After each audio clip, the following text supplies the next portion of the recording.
Hello friends, welcome to EPG Pathshala.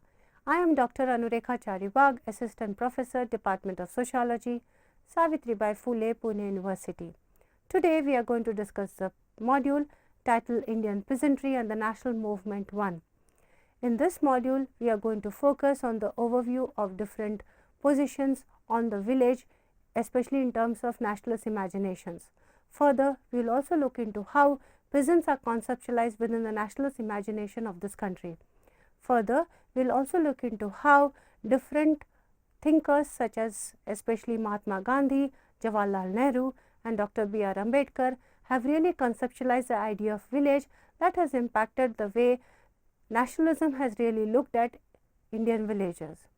This module, which is titled Indian Peasantry and the National Movement 1, is part of the paper Agrarian Social Structure and Change that is coordinated by Dr. Manish Thakur of IIM Kolkata.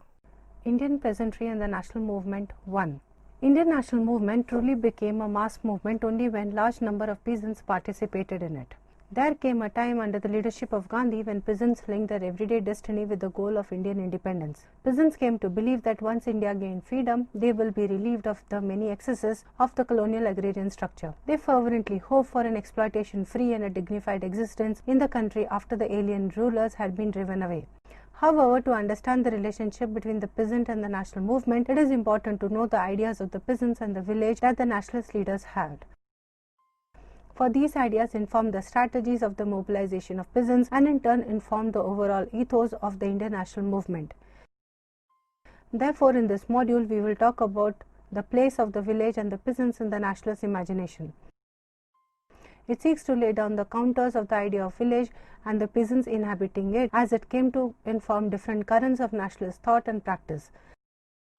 The appropriation of the village and the peasants in the nationalist discourse not only generated a new type of legitimacy for the emergent nationalist urban middle classes but also helped expand the ideational scope of the nation in the making.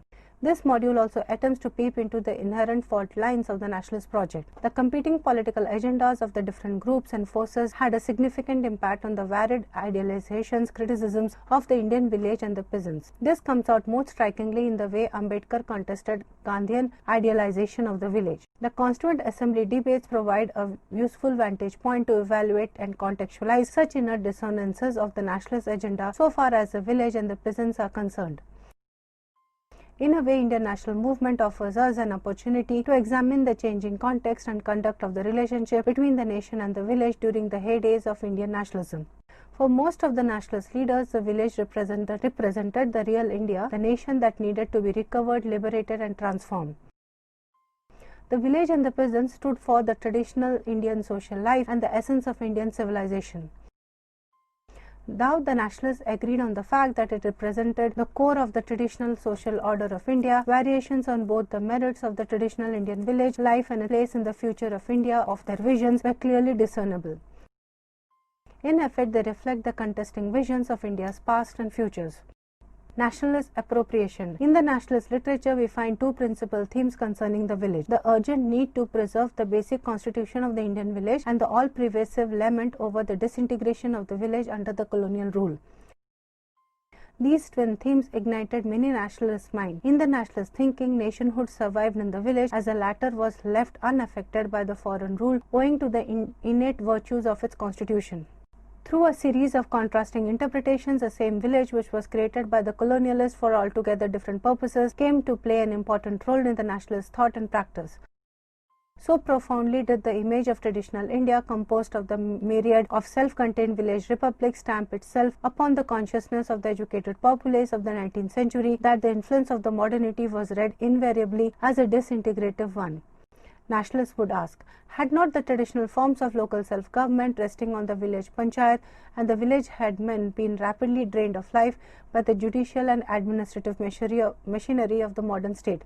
Had not the monetization of the land revenue demand and the pressure for cash crop been followed by an invasion of the closed village economy by foreign manufacturers with the resultant overthrow of traditional handicrafts? The Indian nationalists of different hues and persuasions stared these simple though powerful ideas alike. There were many factors behind the nationalist appropriation of the village and the peasants. The urban middle classes which were championing the nationalist cause, needed the village to bolster their claims to be the true representatives of the Indian nation. By making the village the site of the public policy debates, they could bridge the cultural gap between their own urbanity and the rural rustic tradition of the village. It was immaterial to them whether they had known the village personally. What mattered was that the village occupied a pride of place in their public discussions and formulations. More than any direct experience of the village, nationalist debates should be looked at in terms of the evolution of national ideas about the historical substance of the nation and its future.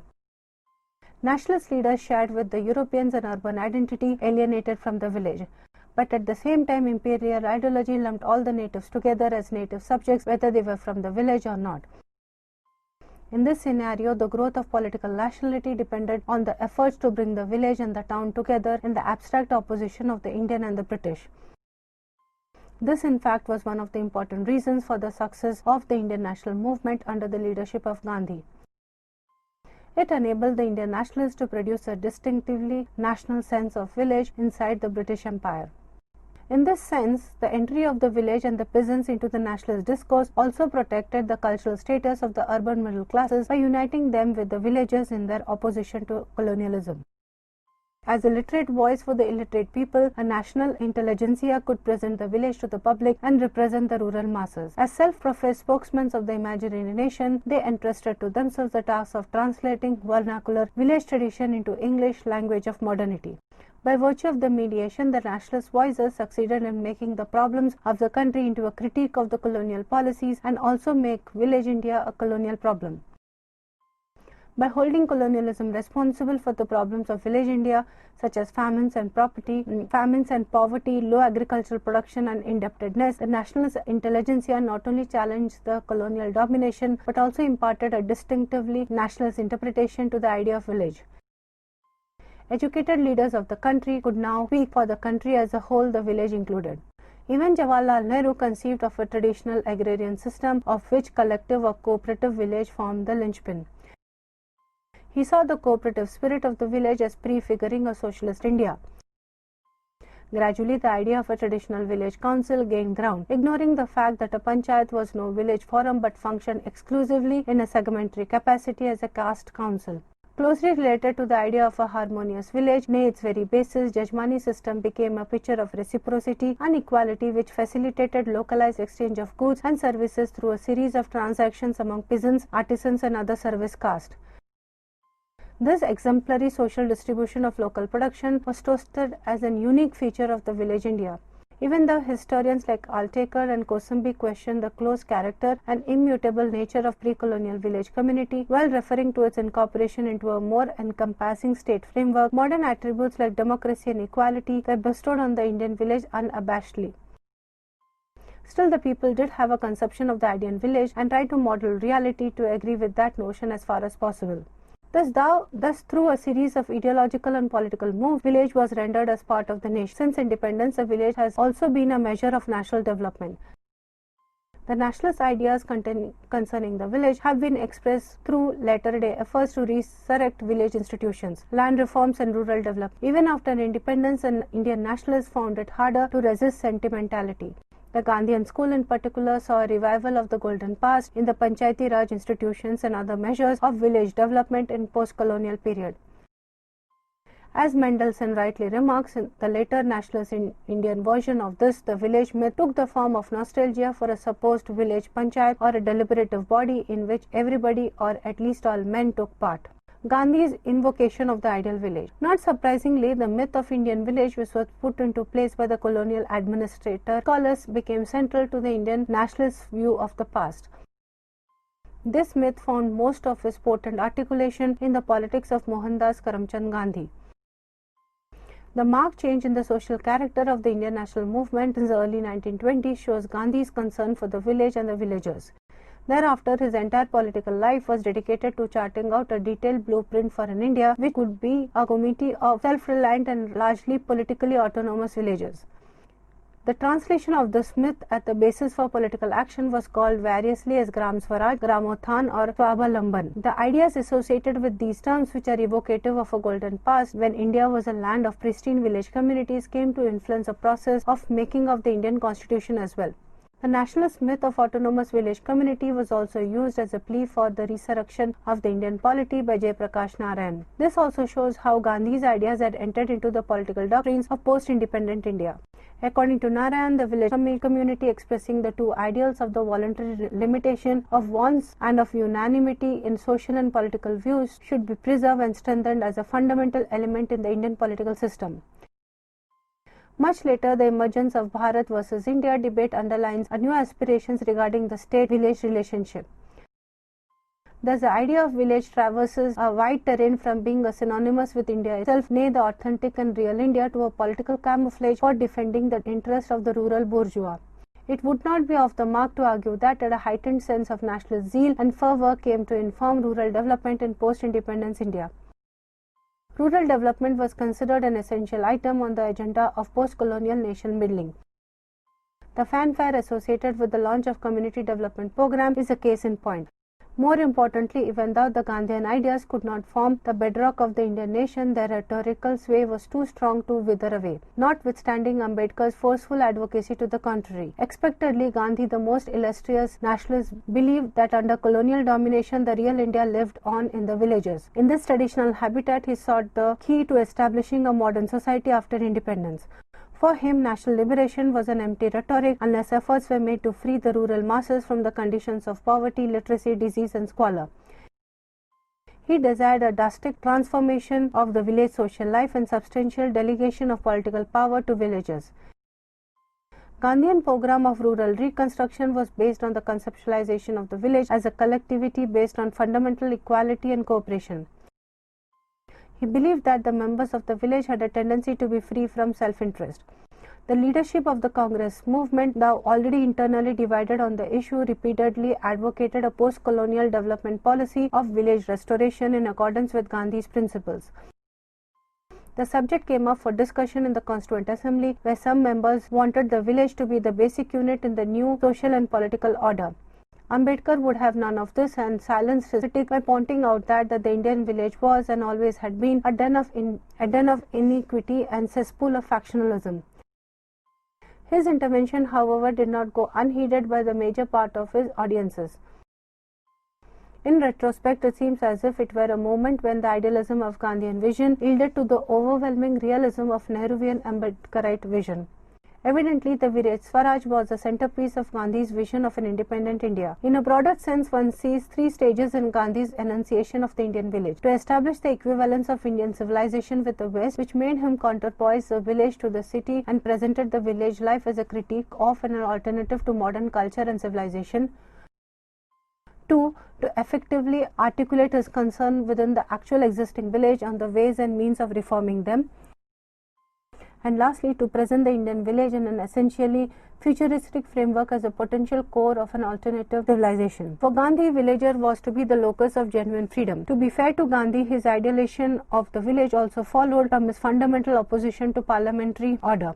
Admittedly, Gandhi sought equilibrium between the city and the village, as he was convinced that a complete harmony between the village and the cities would form the basis for the eradication of such evils such as unemployment, class distinctions and the like. He was at his reiterative best when he said that real India was to be found not in her towns but in her villages. This is not to say that he was oblivious to the pathetic conditions prevalent in the villages of his time. Not only did he agree with Curtis' description of an Indian village as a collection of unsanitary dwellings constructed in a dunghill, but also offered to give more details about the neglect of the villagers. What distinguishes Gandhi from his contemporary compatriots such as Nehru and Ambedkar was the conviction that the deplorable condition of the Indian village was a historical outcome of foreign rule and continuous neglect rather than the original state of affairs. His prophecy, if the villages perish, India will perish too, was more to stress the great importance of the village in the Indian social system than idealize and romanticize the then prevailing village life, as alleged by many of his critics. Had Gandhi been an Arcadian romantic and a Luddite, he would not have invested so much of his political energy for the reformation of the Indian villages. He held the view that the propensity of the permanent and the fair nature can be secured through proper development of villages. Thus Gandhi, the born democrat, wanted to build the structure of pure democracy inch by inch directly from below. He wanted to make each village a complete republic, independent of its neighbors for vital wants, and yet interdependent on or many others in which dependence is a necessity. He wanted to present the model of real village government to depict his ideal of a perfect democracy, based upon individual freedom and at the same time upon collective and cooperative action. He was honest enough to admit that the conditions he prescribed applied to the ideal village of his conception, and that it might take a lifetime to model such a village. He asked any lover of true democracy and village life to take up such work and to start by being the village scavenger, spinner, watchman, medicine man, and schoolmaster simultaneously. As he said, if all the Indian villages could come up to the ideal, India would be free from most of its worries. However, Moore argues that what Gandhi sought was a return to an idealized past. The Indian village community, purged of its most obviously degrading and repressive features such as untouchability, provided him with a blueprint of that idealized past. For Moore, fundamentally, the notion of village democracy is a piece of romantic Gandhian nostalgia that has no relevance to modern conditions. The pre-modern Indian village was probably as much as a petty tyranny as a petty republic. Certainly, the modern one is. Be that as it may be, after independence, a certain nationalist genuine reflection to the Gandhian vision came to inform the introduction of CDP and the various other measures of rural development. These programs were meant to cater to Gandhian constituency, even though the essential import was different. In a way, the CDP is the official version of Gandhian constructive program, omitting some of its important provisions for social reform and with considerable admixture of techniques gained from the Rural Extension Service and industrialization of the United States. Rather than exploring the distinction between government policies and Gandhian teachings, suffice it to say that Gandhi implanted the Indian village in the nationalist imagination in a way no other leader had done till then. Ambedkar's riposte. For Ambedkar, Gandhi's vision romanticized the village. Though Gandhi had made it amply clear that the village he was talking about was a potentiality, a village of my dreams and not the existing village, Ambedkar could not see this potential. For him, the village was an embodiment of repression and no freedom could emanate from there. He is vehement in his opposition to Gandhi's ideal village. For Ambedkar, Indian village becomes a test case for proving the position of the untouchables under Hindu social order. For the Hindu village is a working plant of the Hindu social order. According to Ambedkar, Hindus having an unflinching belief in the Indian village as an ideal piece of social organization were no less than fanatics. It is this fanatism that have made them dominate the proceedings of the Indian Constituent Assembly by way of making angry speeches in support of the contention that Indian villages be made the base of constitutional pyramid of autonomous administrative units with its own legislature, executive and judiciary. From the point of view of the untouchables, there could not have been a greater calamity. He explains, thank God the Constituent Assembly did not adopt it. Nevertheless, the Hindus persist in the belief that the Indian village is an ideal form of social organization. Ambedkar takes pain to prove the novelty of the idea of the ideal village. This belief of the Hindus is not an ancestral belief, nor does it come from the ancient past. He is convinced that such idealizations have been borrowed from Metcalfe. While quoting Metcalfe at length, he argues that since the idealistic description of Indian village came from the high-placed members of the governing class, Hindus felt flattered and adopted his view as a welcome compliment. It comes easily to subject people, Hindus in this case, to internalize the judgment of their masters and further degrade their own intelligence and understanding. By going the whole hog in lapping the eulogies of Indian village, Hindus have merely exhibited the weakness common to all subject people. Viewed thus, the idealistic view of Indian village is the outcome of the joint efforts of the foreigners and the caste Hindus. By contrast, Ambedkar posits that Indian village is not a single social unit. It is, in realistic terms, it consists of castes, touchables and untouchables. One has to distinguish between majority and minority members of the village. Furthermore, those living inside the village and the ones outside the village in separate quarters cannot be said to belong to the same unitary village. In short, economically strong and powerful community, poor and dependent, one ruling race and one subject race of hereditary bondsmen characterize the Indian village. What emerges from Ambedkar's writings is his deep conviction that Indian village is essential in Hindu village. Very simply, it is Hindu village because untouchables have no rights. There are only to wait, serve and submit. They have no rights because they are outside the village republic and because they are outside the Hindu fold. This is a vicious circle. Arguably, Ambedkar investigates the terms of associated life on which the touchables and untouchables live in an Indian village, and reaches the conclusion that in every village touchables have a code which the untouchables are required to follow. Interestingly, Nehru shared with Gandhi the notions of traditional Indian village, having been a community in the past, and thus socially and politically his ideas were pretty much the same as those of Gandhi. While sharing the same ground and the broad philosophical approach with Gandhi, Nehru, however, was quite clear in his approach that economically the village of future India cannot be made self-sufficient. For him, class divisions, backwardness, ignorance marked the actual existing of village, and these ills were too serious to give rise to any question of revival of the traditional village or necessitate any large-scale reconstruction along traditional lines. In general terms, Nehru's and Gandhi's views concerning the village could be placed on a continuum thanks to certain similarities of orientation and approach. Both of them looked at the village as a civilizational form, as a pan-Indian construct and a denominator of nationhood. Both of them advocated the need, even urgency, for a change in actually existing village life.